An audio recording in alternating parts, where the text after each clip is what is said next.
আচ্ছা, আপনাদেরকে কে বলল মোমো তৈরি করতে যে স্টিমার লাগবে, পানিতে ভাপ দেওয়া লাগবে? আমি তো নরমাল প্যানেই এই মোমোগুলো তৈরি করে নিয়েছি, তাও আবার মাত্র ৫ মিনিটে।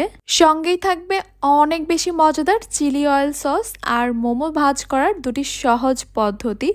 এই পদ্ধতিগুলো আপনারা একবার দেখে নিলে যে কোনো কেউ যারা কখনো মোমোস তৈরি করেনি তারাও কিন্তু প্রথমবারেই একদম পারফেক্ট মোমোস তৈরি করে নিতে পারবে। নিজের হাতেই তৈরি করে যদি একটা পারফেক্ট মোমো খেতে চান তাহলে আজকের রেসিপিটি আপনার জন্য।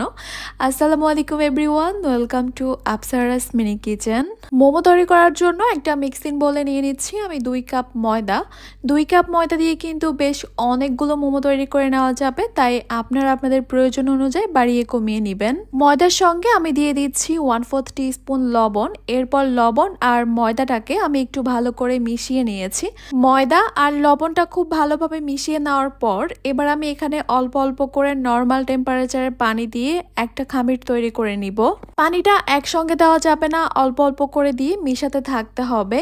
নর্মালি রুটি পরোটা তৈরি করার সময় ডোটা আমরা ঠিক যেভাবে করি এই ডোটাও কিন্তু সেভাবেই করতে হবে। পানির পরিমাণটা বলছি না, কারণ পানির পরিমাণটা কম বেশি লাগতে পারে। এই ডোটা তৈরি করতে আমার 1 কাপের চেয়ে একটু কম পানি লেগেছে, তাই পানিটা আপনারা আপনাদের আন্দাজ মতো দিয়ে ডোটা পারফেক্টভাবে তৈরি করে নেবেন। ডোটা অনেক বেশি টাইট হলেও কিন্তু মোমোর ভাঁজগুলো দিতে পারবেন না, আবার বেশি নরম হয়ে গেলেও কিন্তু ভাঁজটা দিতে পারবেন না, হাতে লেগে লেগে আসবে। তাই মোমোগুলো যদি একদম পারফেক্ট তৈরি করতে চান প্রথমে এই ডোটাকে একদম পারফেক্টভাবে তৈরি করে নিতে হবে। আমার এখানে ডোটা তৈরি করা হয়ে গেছে। এবার একটা ভিজা কিন্তু নিংড়ানো সুতির টাওয়াল দিয়ে এই ডোটাকে আমি ঢেকে রেখে দিব 10 মিনিটের জন্য। এইভাবে 10 মিনিট রেস্টে রাখা কিন্তু খুবই জরুরি, এতে করে এই ডোটা একটু মসৃণ হবে, সফট হবে, মোমোগুলো অনেক বেশি সুন্দর হবে। এখন মোমোর জন্য আমি চিকেনের পুরটা তৈরি করে নিব।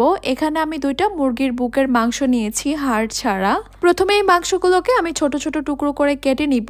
এরপর এই মাংসগুলোকে আমি কিমা করে নিব। আপনারা চাইলে ব্লেন্ডারে ব্লেন্ড করেও নিতে পারেন, তবে আমার কাছে এরকম কিমা করে মোমোটা তৈরি করলে বেশি মজা লাগে খেতে। একদমই সহজ একটা নাইফের সাহায্যে কিন্তু আপনারা খুব সহজে এই কিমাটা করে নিতে পারেন, ঠিক যেমন ভাবে দেখতে পাচ্ছেন। এই যে আমার এই মুরগির মাংসটা কিন্তু কিমা করা হয়ে গেছে। এবার এগুলোকে আমি একটা মিক্সিং বোলে নিয়ে নিব। এবার এখানে দিয়ে দিব আমি একদম মিহি কুচি করে নেওয়া আদা রসুন 1 টেবিল চামচ। দিয়ে দিচ্ছি 1 টেবিল চামচ পেঁয়াজ পাতা বা স্প্রিং অনিয়ন কুচি। পেঁয়াজ পাতাটা না থাকলে আপনারা এখানে পেঁয়াজ কুচিও দিতে পারেন। এরপর দিয়ে দিচ্ছি আমি ক্যাপসিকাম, সেটাও কিন্তু একদম মিহি কুচি করে নিয়েছি, তবে এটা টোটালি অপশনাল। 1 টেবিল চামচ দিয়ে দিচ্ছি কাঁচামরিচ কুচি, একদম মিহি